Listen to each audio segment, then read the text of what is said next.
Hello बच्चों, चलिए प्रश्न को पढ़ते हैं। यदि भुजा ए के किसी घन के एक कोने पर बिंदु आवेश Q रखा जाए तो इससे गुजरने वाला फ्लक्स होगा। नीचे विकल्प दिए जा रहे हैं, बताना इसमें से कौन सा विकल्प सही। तो इस प्रश्न के लिए जो मुख्य अवधारणा है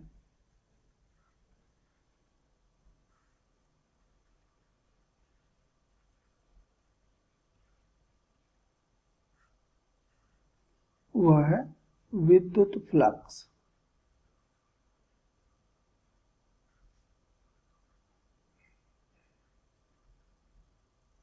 कि हमारा ए भुजा वाला घन है और इसके एक कोने पर बिंदु आवेश रखा हुआ है Q।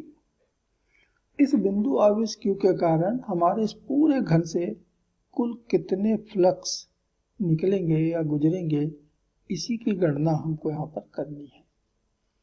तो ऐसे प्रश्नों के लिए हमें अपने आवेश Q को एक बंद सतह के भीतर ठीक सेंटर पर, ठीक केंद्र पे लाना होता है।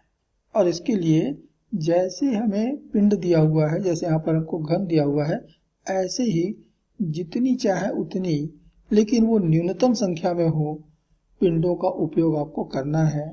इसके अगल बगल ऊपर नीचे रख करके इस तरह की एक संरचना करनी है कि आवेश Q ठीक उस संरचना के केंद्र पर हो। तो चलिए यहाँ पर वो संरचना हम करते हैं। तो हमने दिए गए घन के बाजू में हमने एक घन रखा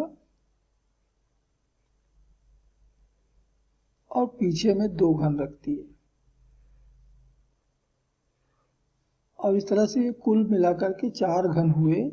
इस चार घनों से बने हुए आकृति या संरचना के एक पृष्ठ के केंद्र पर भी आवेश Q हमको दिख रहा है। तो यदि हम ऐसे चार घन हम इसके ऊपर रख दें,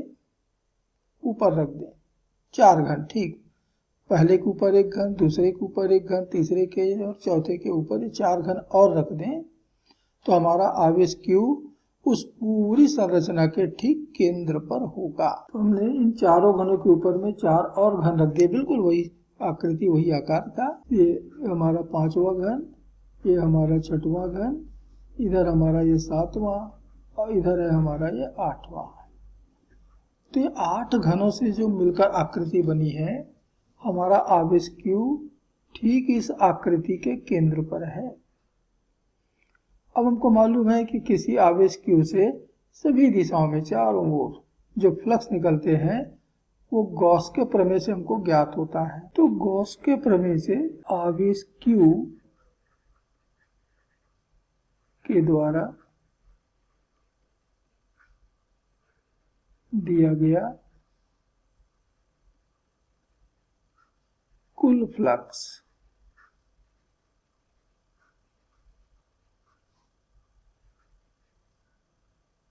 फाई, ये बराबर मिलता है आवेश बटा एप्सिलॉन 0।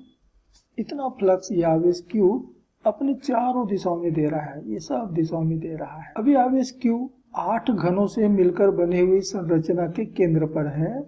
तो प्रत्येक घन को, प्रत्येक पिंड को कुल फ्लक्स का 8वां हिस्सा मिलेगा, बराबर बराबर मिलेगा। और इसलिए प्रत्येक घन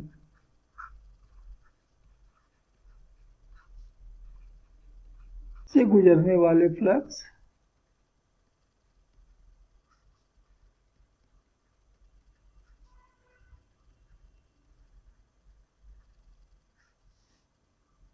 ये बराबर होगा कुल फ्लक्स फाई का 8वां हिस्सा, अर्थात फाई मिला है Q बटा एप्सिलॉन 0 का 8वां हिस्सा, अर्थात Q बटा 8 एप्सिलॉन 0। इतना फ्लक्स सभी घन से होकर के गुजरेंगे, अर्थात हमको दिए गए घन से भी इतने ही फ्लक्स निकलेंगे। तो आवेश Q के कारण हमारे घन को मिलने वाले जो फ्लक्स हैं वह है Q बटा 8 एप्सिलॉन 0।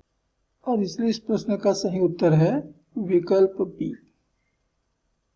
आशा करते हैं आपको प्रश्न समझ में आया होगा।